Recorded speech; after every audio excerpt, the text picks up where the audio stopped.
Wakil Presiden Republik Indonesia Gibran Rakabuming Raka mengunjungi Puskesmas Kecamatan Kembangan, Jakarta untuk memastikan pelayanan cek kesehatan dapat berjalan dengan baik. Untuk itu, Wakil Presiden mengajak dan mengingatkan masyarakat untuk cek kesehatan secara rutin, minimal seminggu sekali.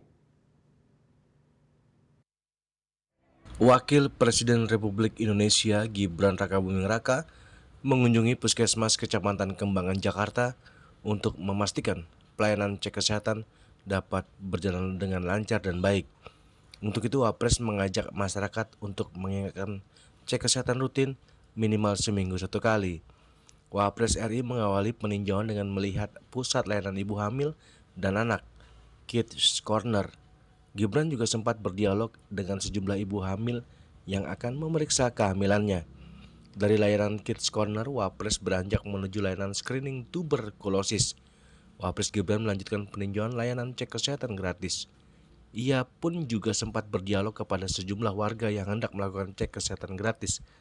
Kehadiran Wapres dalam kunjungannya menjadi simbol dorongan moral sekaligus bentuk pengawalan agar cek kesehatan gratis yang diprogramkan pemerintah dapat dirasakan oleh masyarakat luas.